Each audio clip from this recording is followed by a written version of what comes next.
मैं क्षितिज Chandrakar, runway Musafir of Raipur Chhattisgarh. पेशे से तो एक मॉडल हूँ, साथ में वॉइस ओवर का काम करता हूँ। बाय क्वालिफिकेशन मैं बिजनेस मैनेजमेंट स्टूडेंट हूँ और साइकोथेरेपिस्ट। शुगर के इस प्लेटफॉर्म में आज मैं इसलिए आया हूँ ताकि मेरे ग्लैमरस फील्ड को, जो कि है मॉडलिंग, उसे लोगों तक पहुँचा सकूँ। जैसे ही लोग नाम सुनते हैं मॉडलिंग की, उनके दिमाग में एक ग्लैमर दुनिया, माया नगरी आता है, जिसमें बहुत सारे कैमरा, लाइट, फेम, ये सब नजर आता है। लेकिन अंदर की दुनिया कैसी है, ये अंदर के लोग ही जानते हैं। तो आइए देखते हैं शुगर की टीम के द्वारा बनाए गए कुछ क्वेश्चन और उसके आंसर जो कि मैं दूंगा।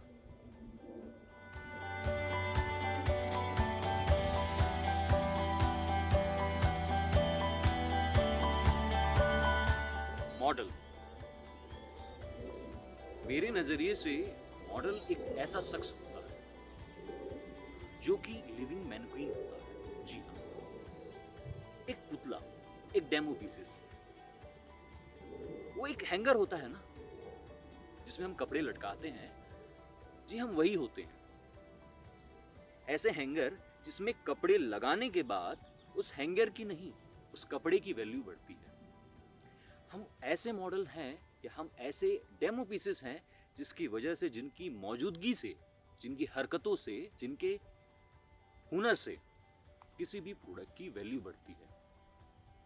चाहे वो प्रोडक्ट शूज हो, कपड़े हो, ग्लासेस हो, या कार हो, या कुछ भी चीज हो, या बगल में खड़ा इंसान क्यों ना हो। तो मॉडल की पहचान तभी होती है जब वो अच्छा नहीं, जब उसके बगल में रखी हुई चीजें या उसके द्वारा पेश की हुई चीजें अच्छी दिखे। ये होता है मॉडल।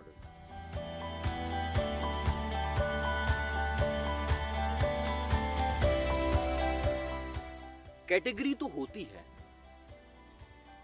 लेकिन इस इंडस्ट्री में मैं ये कहूंगा कि हर चीजें बिकती है, बेचना आना चाहिए।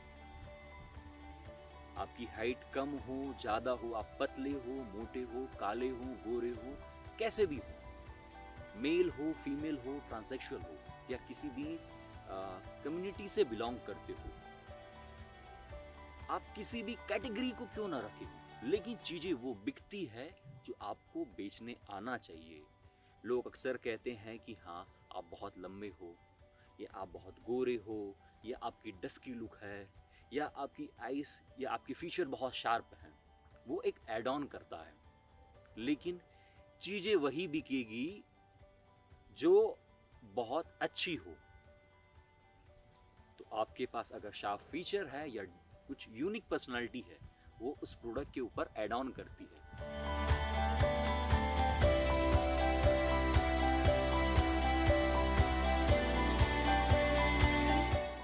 इंडिया में मोस्टली जो ग्लैमरस फील्ड है वो है बॉम्बे, महाराष्ट्र। उसके बाद है दिल्ली, कलकत्ता, बेंगलोर, उड़ीसा, अब छत्तीसगढ़ में।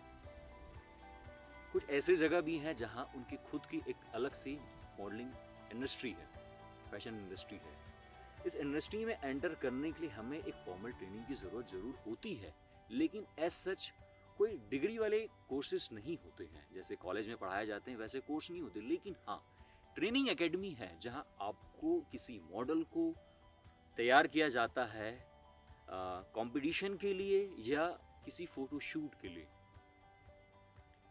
मैंने अपनी स्टार्टिंग की थी उड़ीसा से। उड़ीसा में ऐसे बहुत सारी जगह हैं, दिल्ली में भी ऐसे बहुत सारी जगह हैं। कुछ लोग होते हैं जो आपको ग्रूम करते हैं। वो आपको ऐसे लिखाएंगे पढ़ाएंगे नहीं, वो आपको सिखाएंगे कि किसी भी चीज़ को कैसे पेश किया जाता है, अपने आप को कैसे पेश किया जाता है। जैसे कि बॉम्बे में मार्क रॉबिन्सन है, कोकोबेरी इंस्टीट्यूट है, अलीशा जी की है, स्टाइल स्कूल है राजस्थान में, ग्लेडरेक्स करके एक बहुत पुरानी कंपनी है, टाइम्स ग्रुप है, प्रशांत जी का बेंगलोर में है। ऐसे बहुत सारी जगह हैं जो एक्सपीरियंस्ड मॉडल है, सिनेमेटोग्राफर है, फोटोग्राफर हैं, और कुछ ऐसे लोग हैं जो इस इंडस्ट्री में कहीं ना कहीं पर एक अपनी लंबी जर्नी तय किए हुए हैं। तो उनका मकसद ये है कि आने वाले कुछ लोगों को वो ग्रूम करें। आपको वो एक सर्टिफिकेट देंगे जिसमें आप सीखेंगे कि एक मॉडलिंग में हमें क्या क्या करना होता है। तो ये इंस्टीट्यूट है, ये कुछ ऐसे लोग हैं जो आपको सिखाएंगे कि आप कैसे अपने आप को एज अ मॉडल रिप्रेजेंट करें।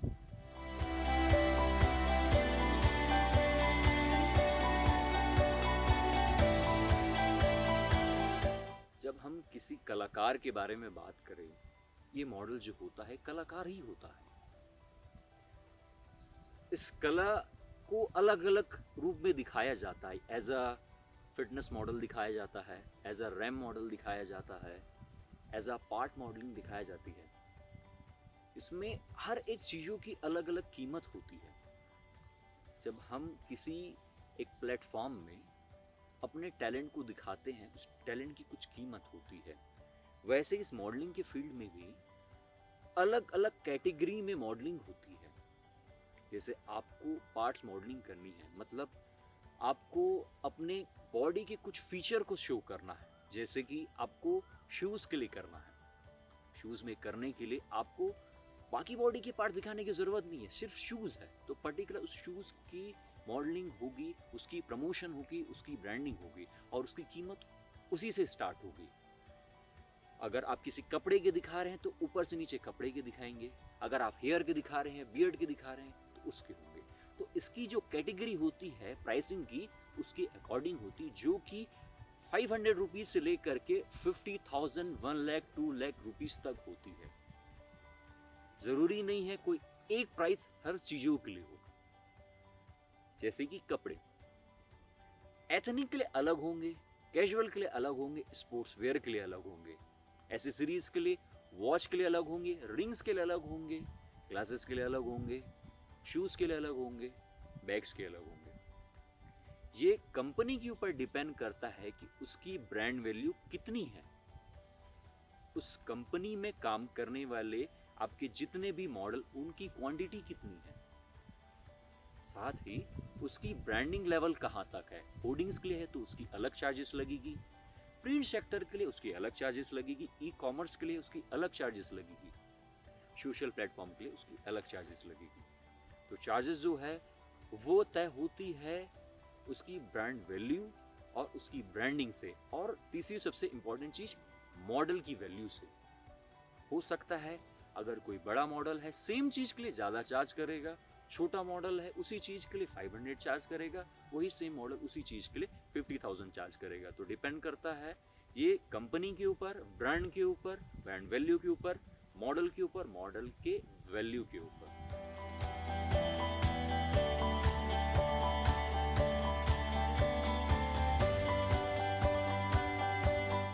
ये एक बहुत इंपॉर्टेंट क्वेश्चन होता है किसी भी के लिए कि हम मॉडलिंग करियर कैसे स्टार्ट करें। तो मैं उन सबसे कहूँगा कि मॉडलिंग स्टार्ट करने से पहले सबसे पहले ये जानिए कि आप किस चीज़ के लिए बने हैं। मॉडलिंग में बहुत सारे फॉर्म्स होते हैं, जैसे कि मैंने कहा कि हर एक एसेसरीज के लिए, हर एक पार्ट के लिए आपको कुछ अलग तरह के से मॉडलिंग करनी पड़ती है। अगर आप स्विम वेयर शूट के लिए शूट कर रहे हैं या फिटनेस मॉडलिंग के लिए शूट कर रहे हैं तो आपकी बॉडी स्ट्रक्चर रिक्वायरमेंट बहुत अलग होगी। ज़रूरी नहीं है आप अच्छी खासी बॉडी रखे हैं तो वो पूरी कंप्लीट क्लोज अटायर हो जो कि एथनिक हो, उसमें यूज़फुल हो। उस कपड़े के हिसाब से जो बॉडी सूट करती है वो बॉडी होनी चाहिए। इसी जगह में इम्पॉर्टेंट होता है कि उस कपड़े के हिसाब से आपकी हाइट कितनी है, आपके फीचर किस टाइप के हैं। मैं ये नहीं कह रहा हूँ कि अगर आप डिफरेंट फीचर रखते हैं तो नहीं होगा, ऐसे नहीं है, लेकिन आपके फीचर उस प्रोडक्ट को कॉम्प्लीमेंट करने जरूरी होने चाहिए। वैसे ही इस मॉडलिंग करियर को स्टार्ट करने के लिए सबसे पहले आपको जानना पड़ेगा कि जो आपकी बॉडी है वो किस चीज़ के लिए ज़रूरी है। मतलब ये है कि अगर आप किसी चीज़ को, किस कैटेगरी को अच्छे से आइडेंटिफाई नहीं कर पाएंगे और आप सभी जगह में काम करना चालू कर देंगे तो आपको वक्त बहुत लगेगा। मॉडलिंग करियर स्टार्ट करने के लिए सबसे पहले आपको अपना पोर्टफोलियो बनाना पड़ेगा। इस पोर्टफोलियो को बनाने का मकसद ये होता है कि आप एक लेंस की नज़र में खुद को कैसे देखते हैं, पहला।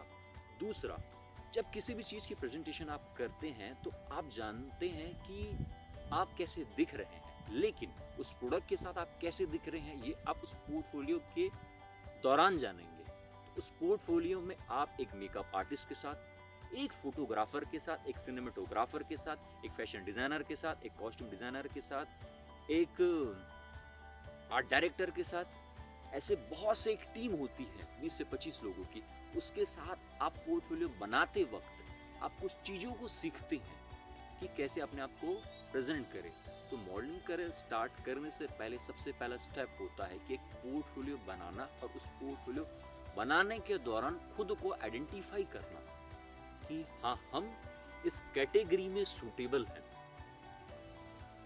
अगर आप बहुत ही पतले मॉडल हैं, 0 फिगर वाले, तो आप एक फिटनेस मॉडलिंग के लिए सूट नहीं करेंगे। या आप एक बहुत बल्की मॉडल है तो आप एक स्विमवेयर सूट के लिए बहुत अच्छे लगेंगे। ये उस दौरान आपके पोर्टफोलियो के दौरान आप समझ जाएंगे। तो मॉडलिंग करियर को स्टार्ट करने के लिए सबसे पहला स्टेप है पोर्टफोलियो बनाना, और उस पोर्टफोलियो को बनाते समय उस चीज़ों को रिसर्च करना कि आप क्या क्या कर सकते हैं, और चीज़ों को सीखना कि आप कैसे प्रेजेंट कर सकते हैं। दूसरा, उस पोर्टफोलियो को रेडी होने के बाद उस पोर्टफोलियो को मॉडलिंग एजेंसी प्लस एक मॉडलिंग एजेंट को अप्लाई करना, ताकि आपकी वो फुटेज को, आपके प्रेजेंट करने के तरीकों को, वो जितनी कंपनी है, जितने ब्रांड्स हैं, जितने लोग हैं जो कि इस काम को करते हैं, डिजिटल प्लेटफॉर्म में, प्रिंट प्लेटफॉर्म में, वहाँ शोकेस करें।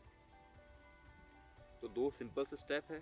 फर्स्ट पोर्टफोलियो, सेकंड मॉडलिंग के लिए मॉडलिंग एजेंसी में अप्लाई करना। तीसरा जो काम होता है वो पूरा काम होता है मॉडलिंग एजेंसी का। कुछ ऐसे लोग जो होते हैं जिनके दिमाग में आता है कि हम किसी मॉडलिंग एजेंसी में कैसे अप्लाई करें। मॉडलिंग एजेंसी में अप्लाई करने के लिए सबसे पहले आपको किसी एक फोटोग्राफर को, कोई एक अच्छे फोटोग्राफर को, या किसी एक ऐसे एक्सपीरियंस्ड आदमी को कांटेक्ट करना होगा जो आपकी पोर्टफोलियो बनाने में मदद करे। उससे आपको कनेक्शन मिलेगा कि आगे कैसे बढ़ना है, और इसी तरह ये काम चालू हो जाता है। फोटोग्राफर से जाता है डिज़ाइनर, डिज़ाइनर से मेकअप आर्टिस्ट, मेकअप आर्टिस्ट से ऐसे प्लेटफॉर्म में जहां आपके टैलेंट शोकेस होंगे, जो कि एक आर्टिस्ट मैनेजमेंट ग्रुप होगा या मॉडलिंग एजेंसी होंगे, जो आपके काम को स्टेप बाय स्टेप आगे फॉरवर्ड करेंगे। इससे आपकी मॉडलिंग करियर स्टार्ट हो जाएगी।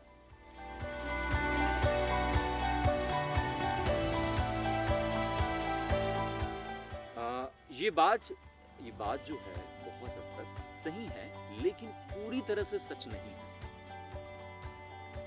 क्योंकि सिर्फ छत्तीसगढ़ नहीं, पूरे फैशन इंडस्ट्री में, चाहे वो इंडिया हो या इंडिया के बाहर हो, किसी भी मॉडल को, स्पेशली मेल मॉडल को अप्रिशिएशन मिलने का तभी ऑप्शन होता है जब उस चीज के लिए वो मेहनत करे, अपनी ब्रांडिंग अच्छे से करे। ऐसे बहुत से लोग हैं जो अपने टैलेंट को बहुत अच्छे से शोकेस नहीं करते हैं, उस वजह से उन्हें लगता है कि इस फील्ड में स्कोप नहीं है, स्पेशली इस जगह में।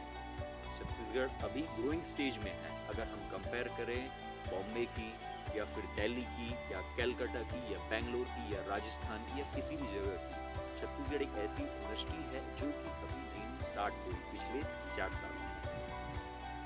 इस जगह में अभी खुद की आइडेंटिटी बनाना छत्तीसगढ़ की फैशन इंडस्ट्री को जितना जरूरी, उससे भी ज़्यादा ज़रूरी मॉडल खुद उस बनती हुई आइडेंटिटी में अपनी खुद की आइडेंटिटी निकाले। इस बीच में आपको अपने दिमाग में ऐसे बहुत सारे क्वेश्चंस आएंगे कि क्या हम कहीं पीछे तो नहीं छूट जा रहे हैं इस इंडस्ट्री में। लेकिन वक्त जरूर लगेगा, लेकिन इसकी दूरी बहुत लंबी है, और सही जगह अगर आप जाएंगे, सही मॉडलिंग एजेंसी को आप अप्रोच करेंगे या सही ब्रांड्स के लिए काम करेंगे, तो आपको पता चलेगा कि नहीं, इसमें जितनी फीमेल की वैल्यूएशन है उतनी ही मेल मॉडल की वैल्यूएशन है।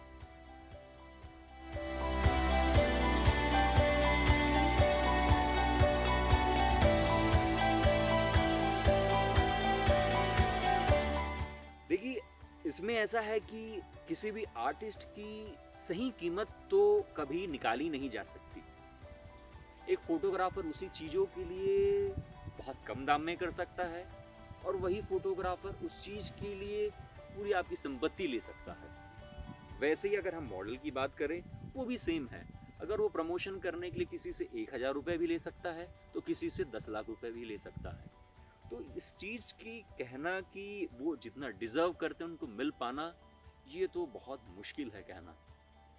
क्योंकि इन एवरेज देखा जाए, मार्केट वैल्यू जो होती है, जैसे अगर एक कम्युनिटी है 30 से 40 मॉडल की, अगर वो जो काम कर रहे हैं उस काम के लिए एक पर्टिकुलर रेंज सेट होता है कि अगर आपको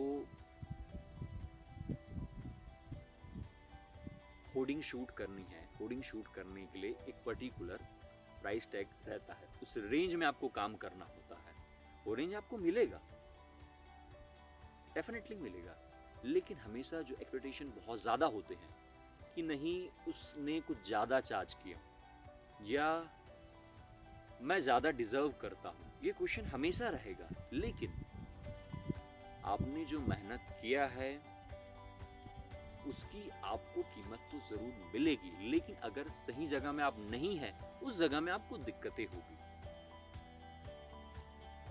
इस चीज़ों में हम इतने वक्त से कुछ हिम्मत करके लोगों से कह रहे हैं कि एक मॉडल है या इस इंडस्ट्री से जो भी लोग हैं, फैशन डिज़ाइनर है या फिर मेकअप आर्टिस्ट है या फोटोग्राफर, सिनेमेटोग्राफर है, आप मेहनत की हैं तो ज़्यादा डिज़र्व जरूर करेंगे, लेकिन एक बेसिक अमाउंट में ग्रोथ तो ज़रूर मिलना ही चाहिए। उसमें हमारी मेहनत हमेशा रही है और आगे भी रहेगी।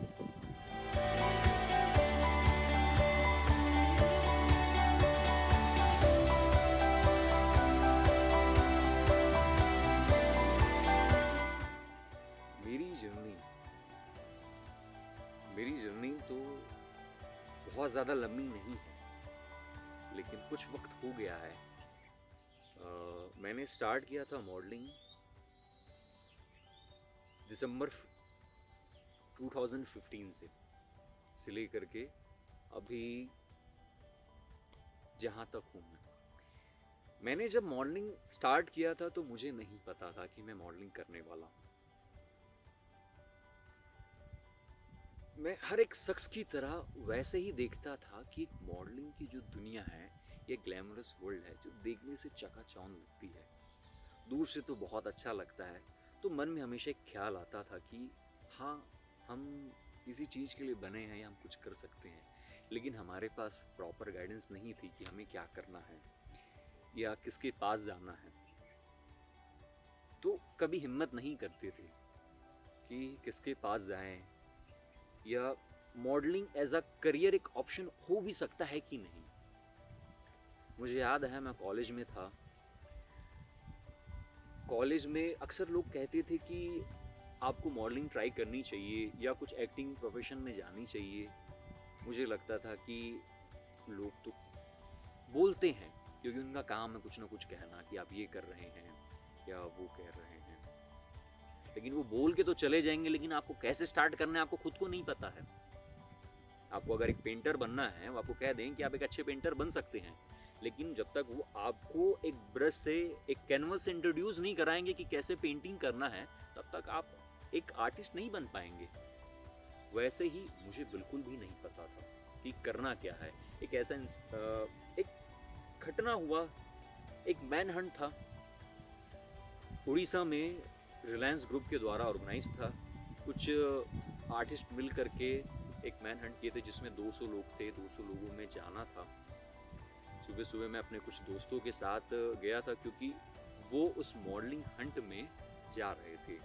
मैं अंदर से बहुत डरा हुआ था, अंदर से हिम्मत नहीं कर रहा था कि क्या मैं मॉडल बन सकता हूँ, क्योंकि लोगों की नज़र में होना और खुद को स्वीकारना दोनों में बहुत अंतर होता है। मैंने कभी स्वीकारा नहीं था बचपन में कि हाँ, मैं एक मॉडल बन सकता हूँ।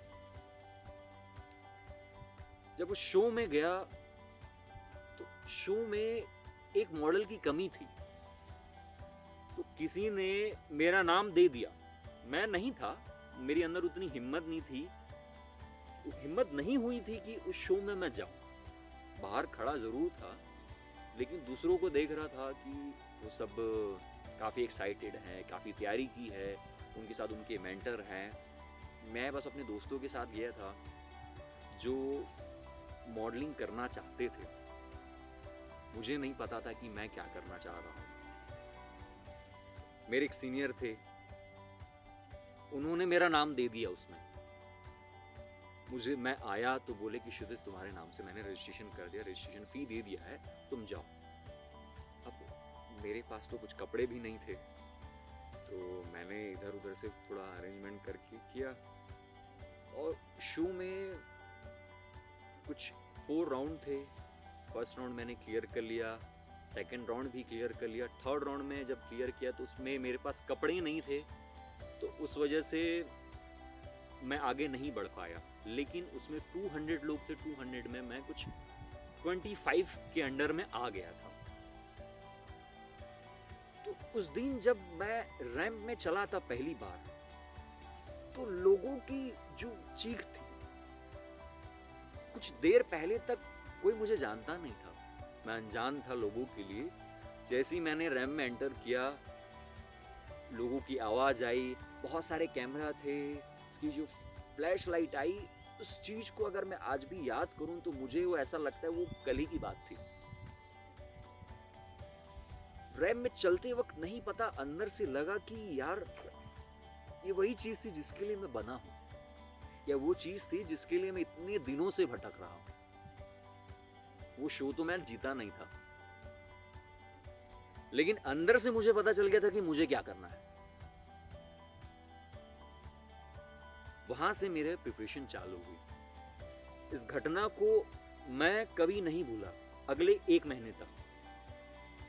मैं जब भी सोचता था तो मुझे ऐसे लगता था कि वो बहुत सारे फोटोग्राफर हैं जो फोटो खींच रहे हैं, या काफ़ी सारे लोग हैं, काफ़ी सारे लोग थे, 200-300 लोग। मैंने उतने लोगों को पहली बार देखा कि वो मुझे देख रहे हैं वॉक करते हुए। डेली हम वॉक करते थे, लेकिन रैम में हम पहली बार वॉक किए थे।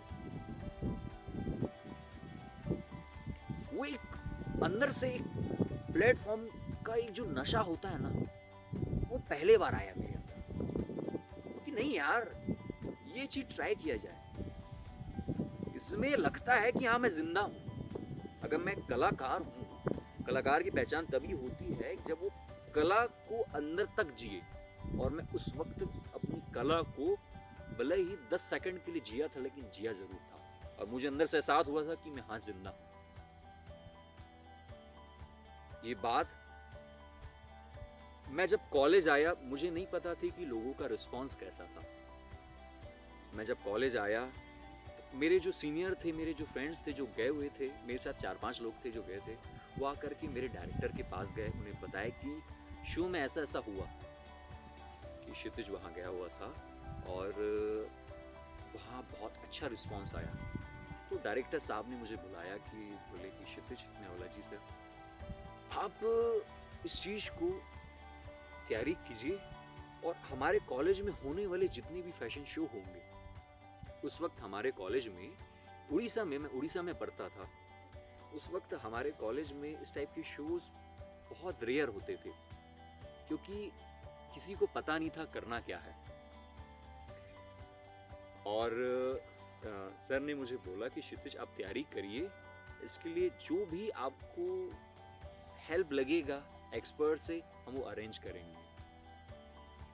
तो मैंने पहला स्टार्ट किया जनवरी 2016, 30 जनवरी था। उस दिन मेरा पहला शो था। एक कोरियोग्राफर आए हुए थे, उन्होंने मुझे वॉक करना सिखाया कि वॉक कैसे करते हैं। उस दिन जाना कि हाँ, नॉर्मल वॉक करना और रैंबो वॉक करने में बहुत अंतर होता है। वहाँ ये 30 फीट की दूरी होती, लेकिन 30 फीट की दूरी ऐसे होती है जिसमें आपको अपनी हर चीज़ को पेश करना है, चाहे आप चेहरे हों, आपके बाल हों, आपके फीचर हों या आपके कपड़े हों। उसमें बताना कि हाँ ये रैम है और इस रैम में सिर्फ आप हैं और आप वॉक कर रहे हैं। उस शो में मैं गया, शो में मैं जीता, तो मेरे अंदर एक कॉन्फिडेंस आया कि हाँ मैं ये चीज़ कर सकता हूँ। शो में मेरे प्रोफेसर ने फ़ोटो देखा, उन्होंने कहा कि क्षितिज हमने वीडियो देखा, काफ़ी मज़ा आया, आपको देख कर के बहुत अच्छा लगा। मैं एथनिक ड्रेस पहना हुआ था, उन्होंने कहा कि हाँ, लग रहा था कि आप एक कुछ किए हो करके। तो जो बूस्टअप मुझे मिली, तो बैक टू बैक मैंने कुछ अराउंड 45 शोज़ किए, जिसको मैंने उड़ीसा लेवल में 45 जो शोज़ थे अलग अलग यूनिवर्सिटी के, जिसको मैंने जीते। अलग अलग बहुत ही कम बच गए थे जिसमें मैंने पार्टिसिपेट नहीं किया। मेरे अंदर एक अलग ही एडिक्शन आ गया था कि मैं हर एक शोज़ में जाऊं अगले एक साल तक, 2016 से लेकर के 2017 एंड तक। इसमें जा कर के मैं हर एक शो में पार्टिसिपेट करूं। जितना मेरा मकसद नहीं था, मेरा मकसद ये था कि एक बार वो स्टेज में जाऊं, वो लोगों की चिल्लाहट को सुनूं कि जो मेरे नाम को लेते हैं, या वो एक जो फ्लैश जो मेरे अंदर आ रहा है ना कैमरा से जब निकलता है, मुझे वो फील करना था। किस्मत अच्छी थी कि मैंने कुछ ऐसे शोज किए जिसमें बैक टू बैक मैं जीतता गया। कुछ ऐसे शोज थे जिसमें रनर अप था, ऐसे शोज थे जिसमें मुझे कुछ पोजीशन नहीं मिला। किसी शोज में मैं मैन ऑफ द शो रहा, किसी शोज में मैं अपनी टीम को लेके गया, टीम को रिप्रेजेंट किया।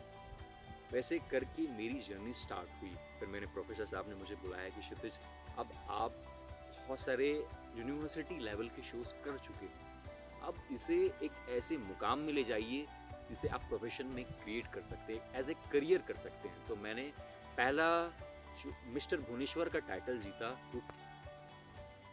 मिस्टर भुवनेश्वर बनते ही मुझे लगा कि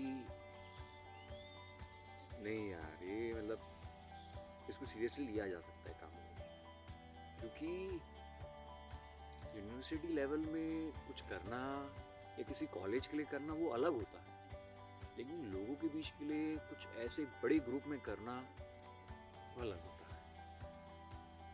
तो मैंने फिर मिस्टर दिल्ली के लिए अप्लाई किया। मिस्टर दिल्ली के टॉप 25 में आया। आगे क्वालिफाई नहीं कर पाया क्योंकि मैं उस कंपटीशन में टॉप 10 में जब एलिजिबल होने वाला था तो कुछ चीज़ों की वजह से एलिमिनेट हो गया, नहीं हो पाया। मुझे अंदर से लगा कि नहीं यार, थोड़ी और तैयारी करके और आगे जाऊँ।